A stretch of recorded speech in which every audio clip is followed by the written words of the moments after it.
ก่อนกระมูลตุกกระมูลกินเอาก็มาอมเลยอมสารสารละสารก็สมบูรณ์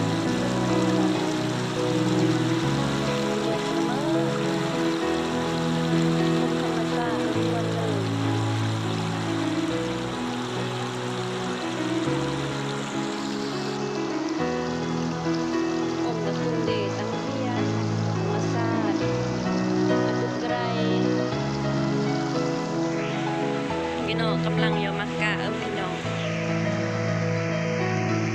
เราก็นึก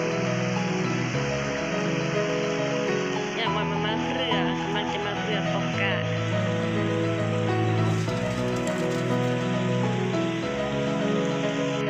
ไม่แต่งหมายตาเล็กไม่จะปอกเอ๋วะยี่ย่อกดกระหูมันย่อจ่อยผมมันเบิกกาไอ้นักข่าจ่อยมันเบิกกาเดี๋ยวมันก็เปรียบมันมาเพื่อหลังอุ่นเกลือแต่มืออบสารหลังมือซาลีลำสมองหลังมือเขาแจกมาเรามันข้าวต้มเราก็มุ่งเรามาต้มลำ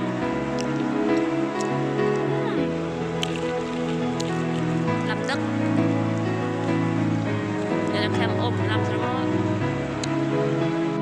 อีเปื่อยกำลังรอเร็วที่กลางกาโอ้ยมันสองกลางอะไรกันจับหน่อยเนี่ยอาหารมากกว่าอาหารโปรดอาหารเปรูอาหารสอบว่าจะมาอาหารสอบปุงเฮียง4-5 ตัวเนี่ยสวยงาม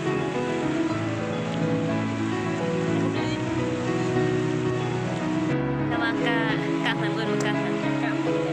แล้วกะมาปากมือปัจจัยคือ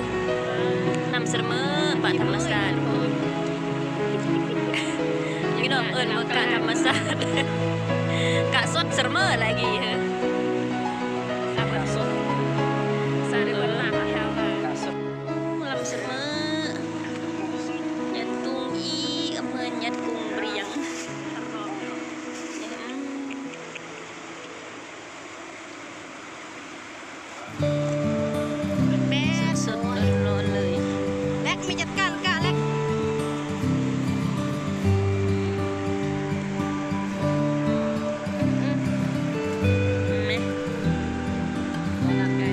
สุด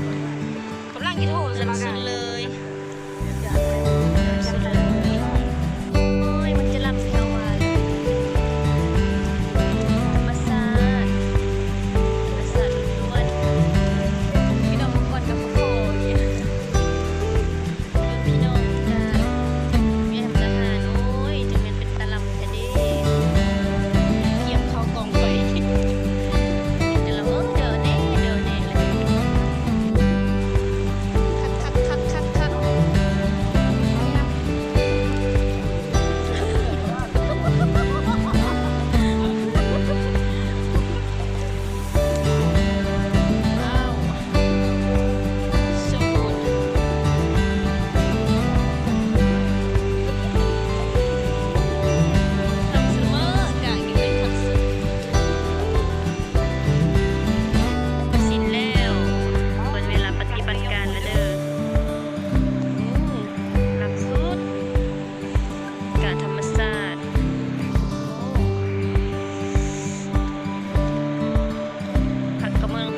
ผักธรรมศาสตร์ผักปลอดสารพิษอีก